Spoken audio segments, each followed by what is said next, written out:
Hello, buddy. Welcome back to Tin Man's Court Channel. I'm your host, Jeffrey Tin Man Taylor. Today, I'm finishing up my Midnight Tales reactions for y'all. And the first video I'm reacting to today is 6 creepy true abandoned building horror stories. So, without further ado, I'm going to turn these lights off, move the camera up here for you guys, and let's get this reaction on the road and in the bag, shall we? Okay, here we go.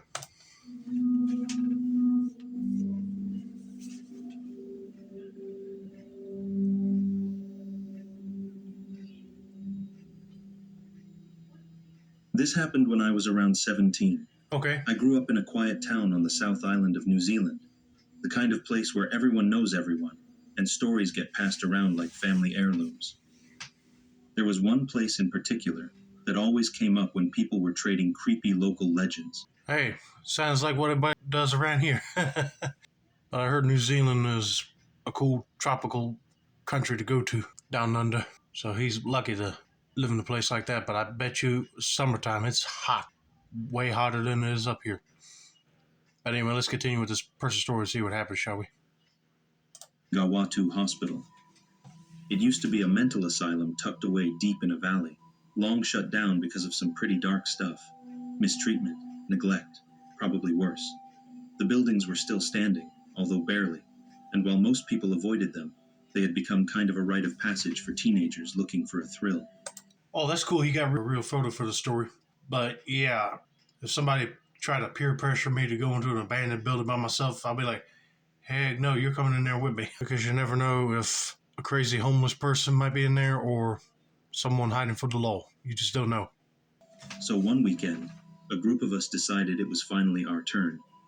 We didn't believe in ghosts or anything like that. It was more about doing something sketchy and memorable. We hid our bikes near the edge of the bush, and one guy volunteered to stay behind and keep lookout with his phone in case anyone showed up, mainly to warn us about the caretaker. Everyone in town knew of him, this weird old man who lived nearby and treated the land like it was his own personal kingdom. No one ever really spoke to him, but you'd hear stories about him chasing people off the property or calling the cops on trespassers. We hiked up through the bush and eventually got to the buildings. They were in rough shape, windows smashed out, doors boarded shut, overgrown grass everywhere. You see, that's another thing. If there's a caretaker works on the property, you definitely don't want to run into him like he's describing, because it seems like he wouldn't care if he tried to scare you off and tell you to beat it. I get it. Some caretakers are like that because they treat the place like their home. They don't like it when people just show up unannounced and sneak in to look at the place. So these people should be careful. One of my friends managed to pull down a loose board covering a doorway, and we went in. Inside, it was exactly what you'd expect. Peeling paint, random debris, the occasional rusted bed frame. Some rooms had this heavy, stale air that made you want to leave instantly. Of course. But nothing really happened at first. The only odd thing was that in one of the rooms, none of our phones had any signal, even though it worked fine everywhere else. Just as we were getting ready to move on, I got a text. Our lookout messaged saying the old man had found him and claimed he'd called the cops. Panic kicked in immediately. We ran out the back of the main building and started climbing up into the hills behind it, hoping we could hide until things cooled down. My phone had no service again, which was annoying, especially since I wanted to check if our friend was okay. We waited there for a while, crouched in the bush, trying to stay out of sight. But no police car ever came up the road. After about 15 minutes, we figured our best bet was to cut across the hills and loop down through the next valley to avoid going back the way we came. Yeah, that would seem smart. Because if there were cops on the way, you definitely don't want to have no altercation with them, since the caretaker found their friend and said he was going to call him. So he would be in a angry mood. But dadgummit, I wonder how in the world that caretaker even saw him unless he saw his head poking out around behind a tree or bush or something. But man, I hope he's all right and did not held him hostage. That's when we stumbled across something we hadn't expected. There was this strange concrete structure partially buried into the hillside. You could only really see the roof sticking out. It didn't look like a normal building at all. It had a metal hatch on top, like some kind of underground bunker. Of course, we were curious. My strong friend tried opening the hatch, but it was either locked or rusted shut. Just as we were about to give up, we realized the roof was made of old corrugated metal, and with a bit of effort, we could probably peel it back. And we did. It wasn't easy, but we eventually tore off enough to make a small opening. It was pitch black inside, and there weren't any stairs leading down, just a drop into the darkness. We played rock, paper, scissors to decide who would go in. I lucked out, and another friend had to drop down. He hurt his ankle on the landing, but said he was okay. He turned on his phone light and started describing what he saw. A small room with a bed, a chair, some faded old magazines, and a bunch of opened food cans that looked ancient. We peered in from above, and just as we were trying to make sense of it all, he suddenly shouted, "Holy shit!" and tossed something up through the hole. It was a skull. No joke, a human skull. Brownish, cracked, and very real looking. At that point, we were all freaking out. First of all, I wouldn't even touch that skull. I would have been taking pictures and getting out of there and see if you can maybe get police to do an investigation on that place. I don't know, but it just seems like that person might have been staying there for a long time and then they finally died after they ran out of food. Oh man, that's creepy. Need to hurry up and get out of there quick and find their lookout friend. He begged us to help him out, so we reached down and hauled him back up as fast as we could. Not even a minute later, we heard something snap in the trees nearby. Could have been a branch, could have been someone watching. We weren't sticking around to find out. We kept to the plan, crossed through the bush, and started making our way down the next valley. The trees gave way to farmland, open fields with a few scattered animals. We thought we were in the clear, until something happened that made everything else feel 10 times worse. I was at the back of our group, and out of nowhere, I felt a firm grip on my shoulder. I turned around and came face to face with a man in full camouflage gear, holding an old-looking rifle. It was pointed directly at me. He looked like he'd walked straight out of a war movie, completely serious, dead eyes, not the caretaker we'd been warned about. He asked us what we were doing there, and we gave him a lame excuse about shooting BB guns. He didn't buy it. He said he'd been following us since we ditched our bikes and wanted to know why we were at that shed. We tried to play dumb, but he wasn't having it. "I'm the one asking questions," he snapped, and we knew we were in trouble. My strong friend, the same one who ripped the roof off earlier, had had enough. He lunged and grabbed the gun. There was a struggle. The gun slipped and rolled down the hill, and we bolted. As we ran, the guy shouted something that chilled me more than anything else that day. "If you talk about what you saw, you're dead. He's waiting for you by your bikes." When we got back, sure enough, the old caretaker was standing there alone, arms crossed. Our lookout friend was gone. The caretaker just stared us down and said, "If I ever see any of you up here again, you won't be leaving." Then he added, "We know your names. Don't make us come looking." We asked where our friend was, and he just smirked and said he probably ran off to the cops. But there were no police. We found him further down the road, hiding behind some bushes. He told us the caretaker pulled a gun on him too, so he bolted. No sign of law enforcement the entire time. None of us ever went back. A few years later, I heard the buildings had burned down. No explanation, no news coverage, just gone. And every once in a while, I still see the caretaker around town. He always gives me this long stare, like he remembers. Okay, that's a little creepy. One guy is wearing all camouflage and asking, "What are you doing by that old shed?" Like he wanted to make sure nobody knows what was going on over there. Maybe him and that caretaker of the building probably were up to no good in some shady crap, and they didn't want no authorities knowing about it. But then the whole abandoned mental hospital burns down. I mean, that's suspicious because if there ain't no electricity going in that building, then the wires wouldn't have been able to arc and cause a spark to catch something on fire. So that theory's out the window. So the only possible reason is both the caretaker and the military looking dude throw gasoline in the place and burn the whole thing down to the ground. But man, that's one scary situation to be in. I'm just glad that they're okay and they didn't get shot by these two lunatic men. And let's get to story number 2.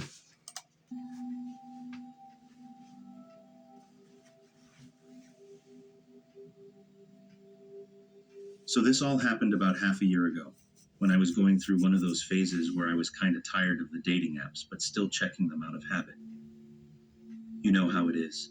Scroll, scroll, nope, scroll, maybe scroll, repeat. I'm a gay guy in a city that's not huge, but not tiny either. So it's like you keep running into the same 5 people over and over again. One night, though, I ended up on this sketchy classified site, kind of like Craigslist, and saw this ad that felt different. The guy said he wasn't into fast hookups, wanted to hang out, maybe chill with drinks and good conversation, cuddle a bit, and see where things went. Not exactly groundbreaking, but something about how he worded it made him seem normal. Like, decent dad who's just a bit lonely kind of normal. We messaged back and forth for a few weeks.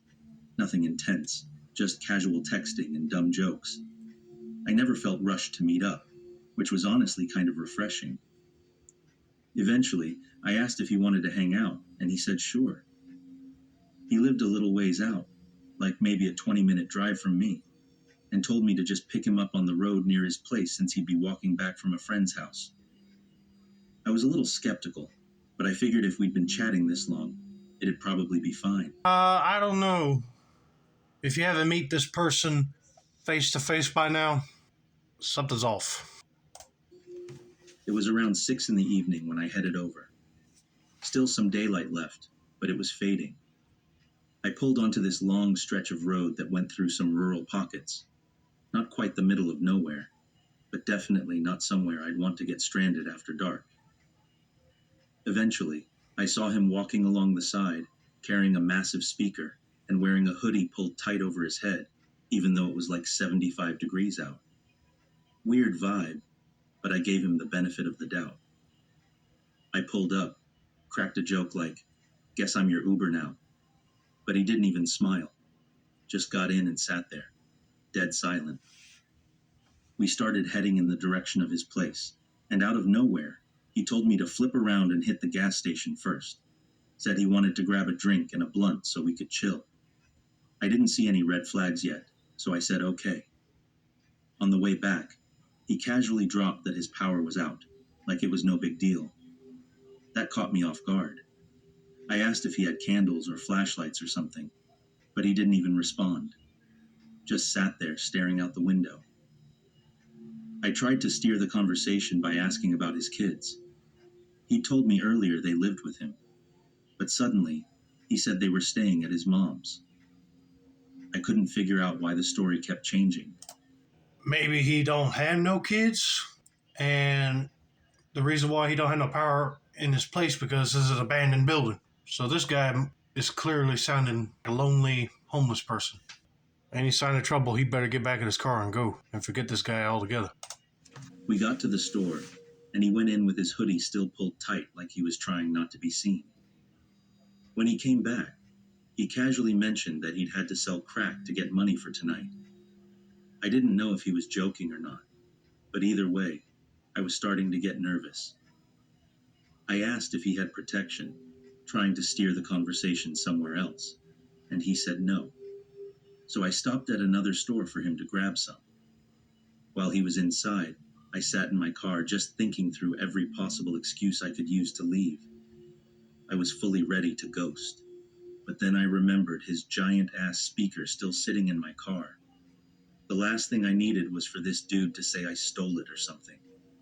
So I got out, walked around to grab it, and just as I was reaching in to pull it out, I heard, "What are you doing?" I jumped. He had come back that fast and was right behind me. I panicked and blurted out that I was just moving it to the back seat to make space. He didn't seem suspicious, but now I was stuck again. We got back in the car, and it was pitch black by then. No streetlights, just endless dirt road and trees. The trailers and houses had disappeared, and I was starting to realize that this guy might not be taking me to a house at all. I asked if we were close, and he gave me some vague answer about the place being off the grid and how Google Maps wouldn't show it. Something about the location being an old repair shop or whatever. At that point, I knew I had to get out. Yeah. If he said old repair shop, I'd be like, what in the world is he doing living there? And then you realize he's homeless and he's just living there to be off the grid and probably not to interact with anybody else besides this person he wants to hook up with. Any sign of him getting out and grabbing his speaker, I would take to get back in the car and drive out of there like my life depended on it. I told him my best friend was expecting me soon, that we had plans, and she was already blowing up my phone. I said I texted her his address earlier, just in case. He didn't say much, just sort of grumbled under his breath. Then he asked if we could just mess around in the car right there. I turned him down, saying my friend was waiting and I couldn't bail on her. His tone changed. He got out of the car, slammed the door, and leaned into the window like he wanted to say something else. But I didn't wait to find out. I floored it, turned the wheel, and sped off into the night. When I got home, I was shaking.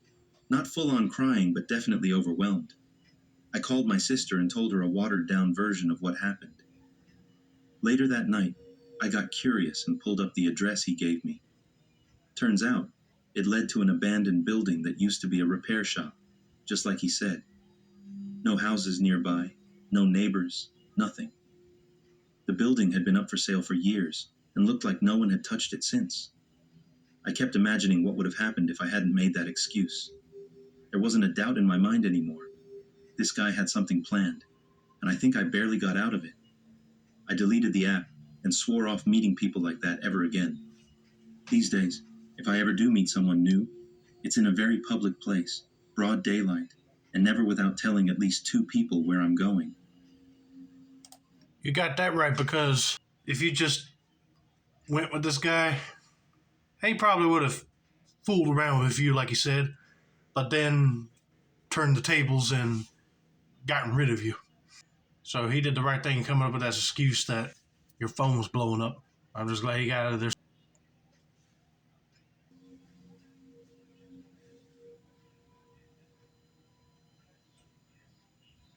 I hadn't seen my best friend Jay in a couple of weeks, so I figured I'd swing by the restaurant where she worked and say hey.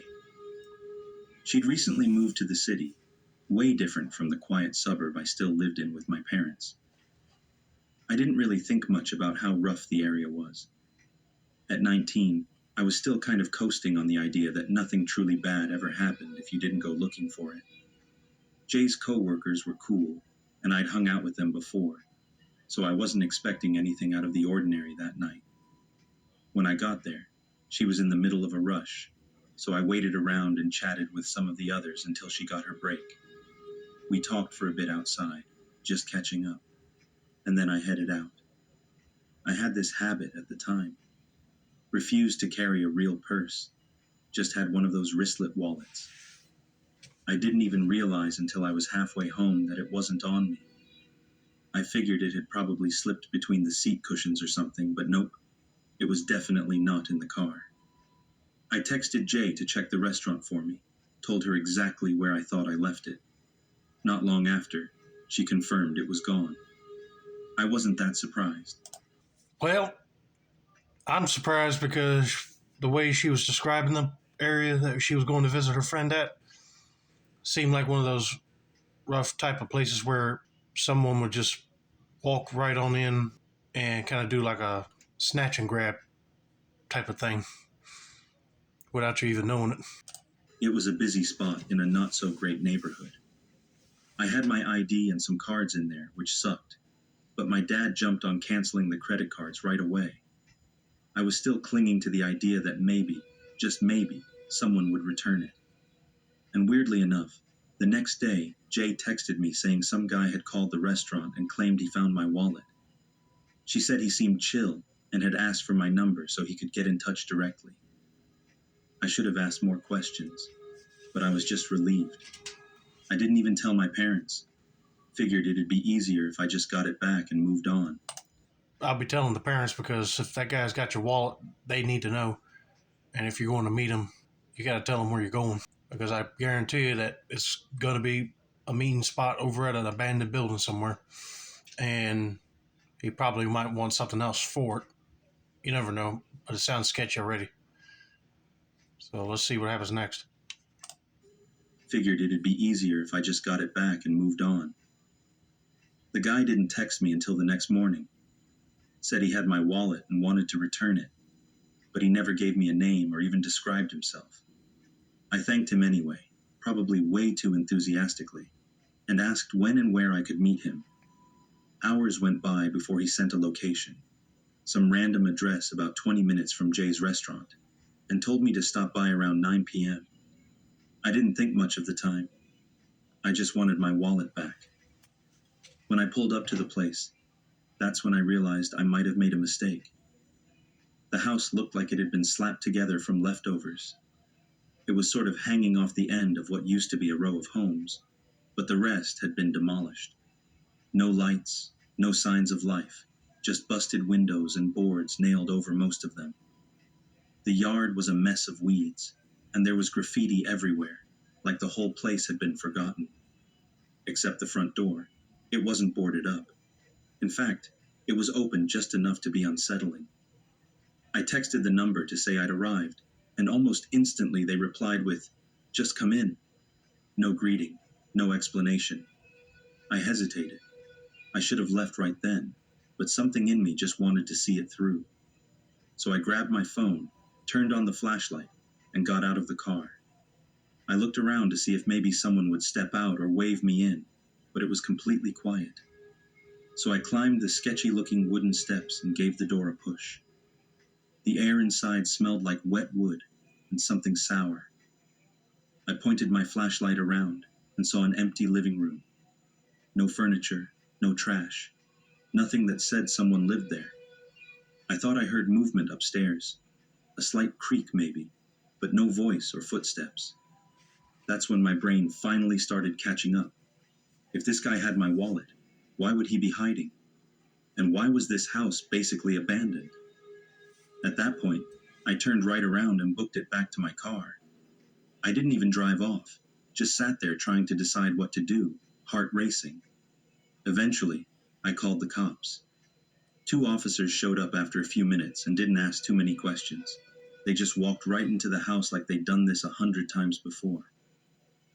A few more patrol cars pulled up after that, and I started thinking maybe this wasn't the first time someone had called about this place. They were in there for a while, and when they came back out, they had 2 guys in cuffs. Both of them looked like they hadn't had a solid meal or a shower in weeks. One of them, thin, patchy beard, scabs all over his face, locked eyes with me as they walked him past my car. That stare stuck with me. It wasn't confusion or shame. It was rage, and I don't think I'll ever forget it. The officers came over afterward and told me they'd found my wallet inside, tossed on the floor in a corner. My cash was long gone, but everything else was still in it. One of them gave me a long lecture about being reckless, which in hindsight, yeah, fair. I drove home, didn't say a word to my parents, and for a while, I didn't even tell Jay the whole story. It just felt too strange. I still wonder what those guys were doing there, and whether they were waiting for someone just like me to walk through that door. I never got another message from that number. And yes, I started carrying a real purse after that. Yeah, I would say that is fair for the cops to give her a lecture, but golly, she didn't mean for it to like fall out and somebody grab it. But I figured that they would grab the cash out of it and spend it on either food or drugs. So she described them skinny, looked like they haven't taken a shower in weeks, and one of them had scabs on them. But thank God she did the right thing and went back in her car because if she kept on walking around in that place, you never know what them guys would have done. They probably would have assaulted her.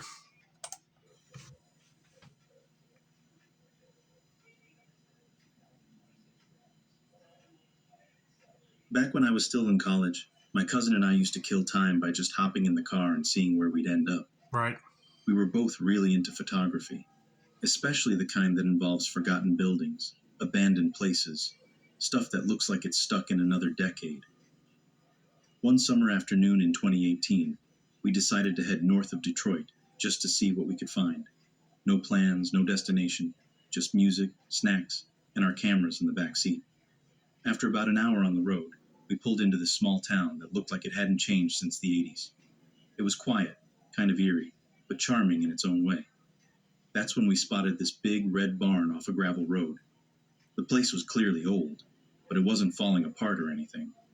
There was a for sale sign staked in front of it, and we didn't see any no trespassing signs, so we figured, let's check it out. We weren't planning to be reckless.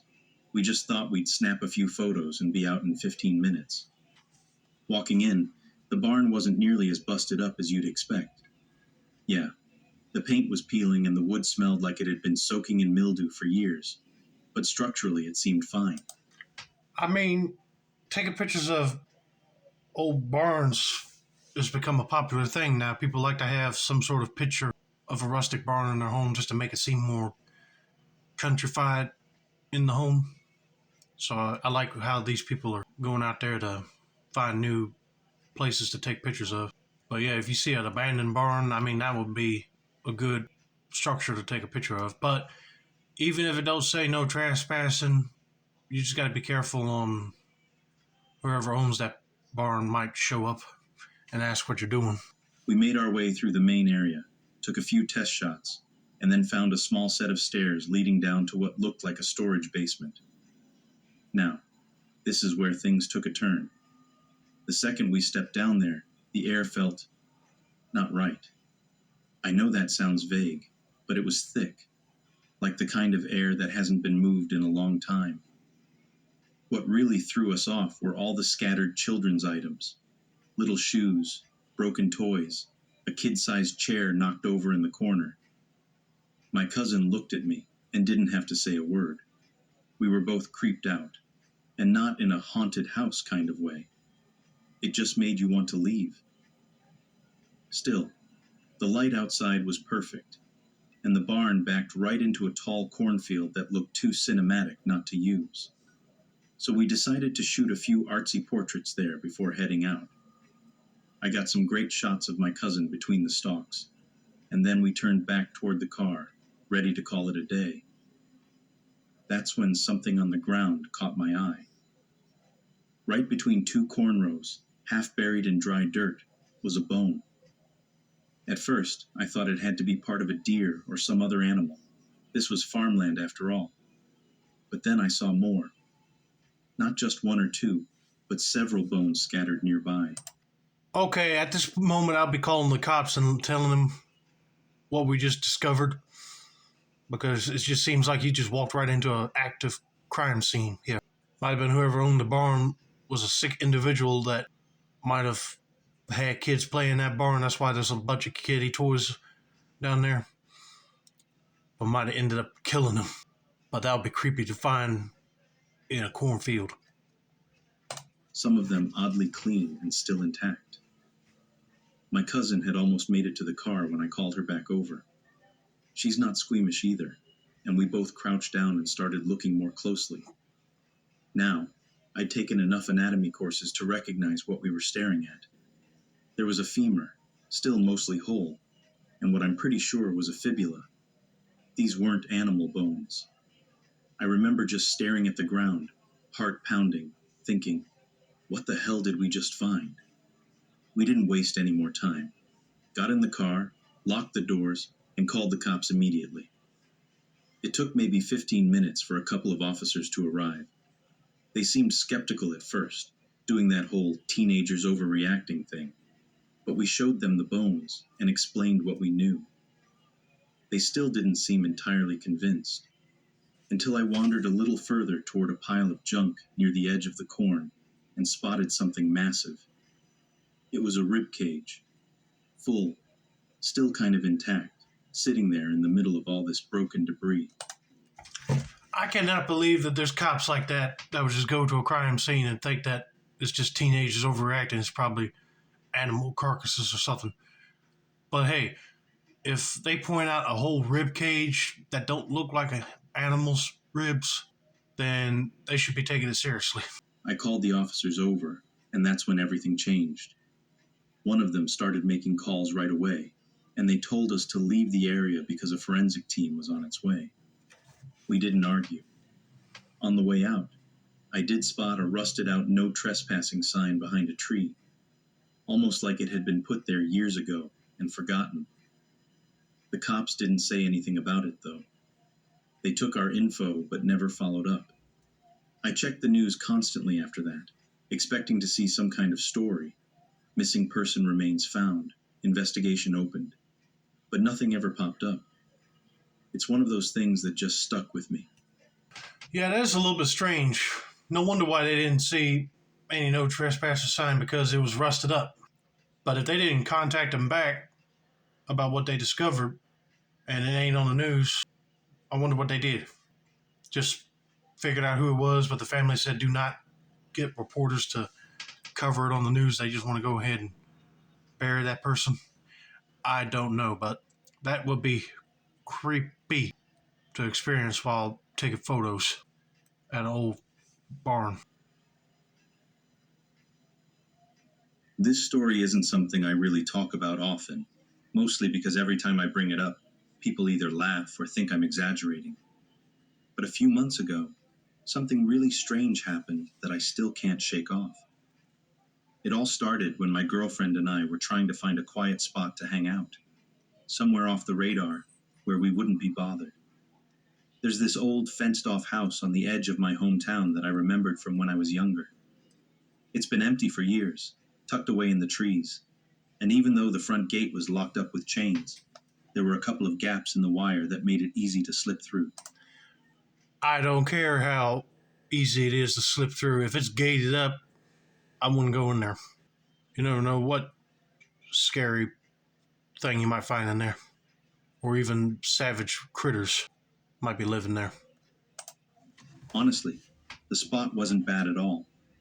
It had this peaceful vibe with trees surrounding it, and a nice view of the hills in the distance. The front door to the house wasn't even shut all the way, so out of curiosity, we poked our heads inside. The air smelled musty, kind of like when you open an old trunk that hasn't been touched in decades. There were some half-drunk soda bottles and food wrappers on a table, which was weird because everything else looked untouched. At one point, I saw what looked like a foot behind the couch, but she insisted it was just a shoe lying weirdly, and I tried to believe her. Still, something about the whole thing didn't sit right, so we bailed. We didn't go back for a while, but eventually we did return because, let's be real, the place itself was kind of perfect if you ignored the creepy house. We brought some stuff with us, just in case. Like I had this small pocket knife and she carried pepper spray. This time we didn't even step inside the house, though. On the table near the door, someone had left a bag of groceries, still sealed, and there was this notebook at the bottom of the staircase with a full page scribbled over and over with, "Go away and don't come back." We figured maybe it had been there a while, but it was unsettling enough that we stayed outside. Behind the house, there was this half-finished terrace area that overlooked the slope where the road ran down below, and we spent most of the day hanging out there. A couple of weeks later, we went back again, thinking we had nothing to worry about. We skipped the garden path this time and climbed over the lowest part of the wall to save time. The sun started setting earlier than we expected. It's autumn, so by 6, it already felt like midnight. Everything was quiet. She got a bit bold and, well, we were starting to get intimate when we heard footsteps crunching through the leaves on the road just beneath us. The steps were heavy, deliberate.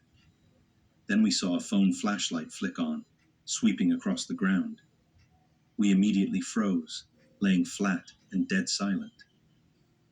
What made it worse was that whoever it was had stopped right at the section of the wall we'd climbed. They didn't say anything, didn't call out, just scanned the area like they were looking for something. After a few minutes of just standing there, the person walked off, snapping branches along the way. but didn't go far. He kept circling the same patch of road, disappearing and reappearing over and over. We didn't dare move much since the leaves around us were crunchy, and every shift gave us away. It went on for what felt like forever. 20 minutes of pure stress. Yeah, if somebody walked up with a phone flashlight and they're searching the area of that abandoned house, I'd be like, oh crap, is this the owner of this property? Or is just a crazy person? Yeah, if you're right next to a bunch of leaves that give off a crunchiness, don't move until you know that person is long away from the property. Then you run. Us lying there, barely moving, while this guy kept walking up and down below like he was waiting for something. Eventually, we couldn't hear him anymore. I poked my head up to check and noticed a little brick fire pit down there, but no sign of the guy. Still, I had this gut feeling he might have looped around the other side of the house. I grabbed her shoes, nudged her up, and we just went for it. She moved slower than I liked, so I practically guided her the whole way back to the part of the wall we came in from. I dropped down first, knife in hand just in case, then helped her down quickly.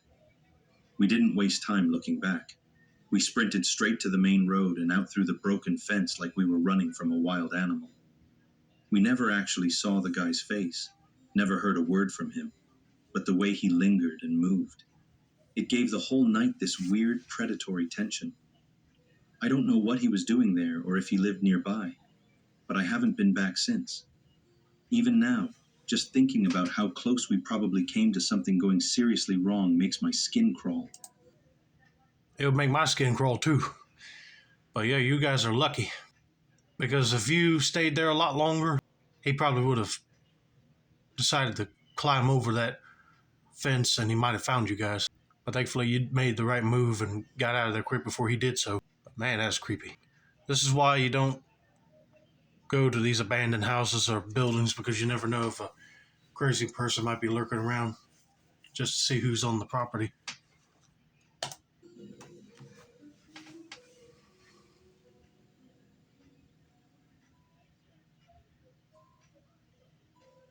So this story actually came from my boyfriend's mom. She told me about it one night when we somehow ended up on the topic of creepy things that have happened to people we know. At first, I thought it was just going to be one of those spooky but harmless stories. But by the time she was done, I was genuinely unsettled. It happened years ago, way before smartphones or anything like that. Back when she was still young and living in this old apartment building above an insurance agency in a fairly busy part of town. You know the kind. Shops on the ground floor, apartments stacked above, and a lot of foot traffic during the day. Right across the street from her building, there was this old hotel that had been out of business forever. The place was straight up falling apart, windows smashed in, boards slapped haphazardly over the doors, and definitely not the kind of place you'd want to walk by alone at night. But since it was empty, no one really paid attention to it. Her apartment, on the other hand, had a perfect view of it, and because she was living on the second floor, she figured she had full privacy. She told me she used to walk around wearing as little as possible. Laundry days, lazy mornings, you name it, because she thought no one could see her. Then the phone calls started, not frequent enough to raise immediate alarms, but just enough to mess with her head.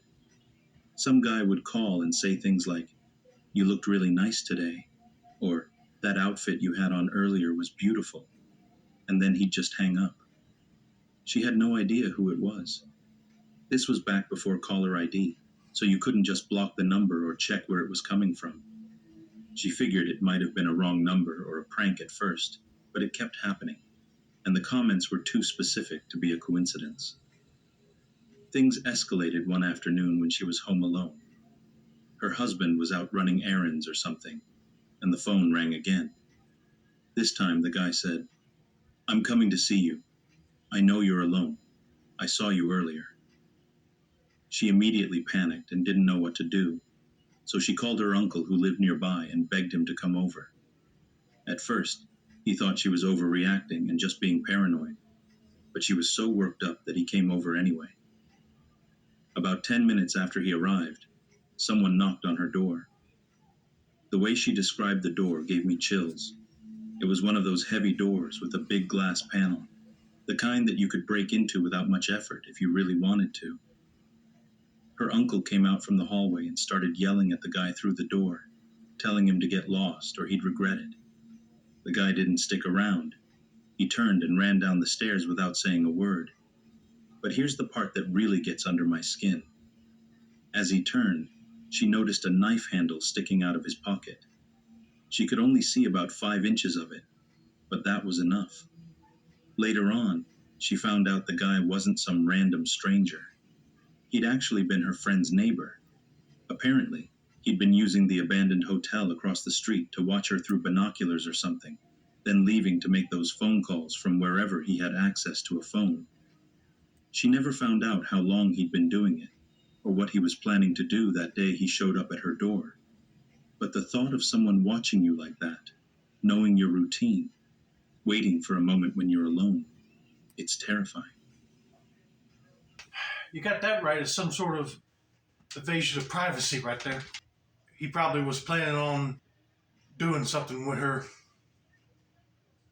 nasty wise and then kill her with the knife, but he didn't expect her calling her uncle up there. But yeah, always check your surroundings because you never know if somebody might be looking at you through a telescope or binoculars or taking pictures of you nowadays. But anyway, I hope you guys enjoyed this video. Don't forget to like, subscribe, turn on post notifications for more Midnight Tales reactions like this. This has been another successful installment of the Tim Man's Core channel. I'm your host, Jeffrey Tim Man Taylor. I said that's a wrap, and that's day all.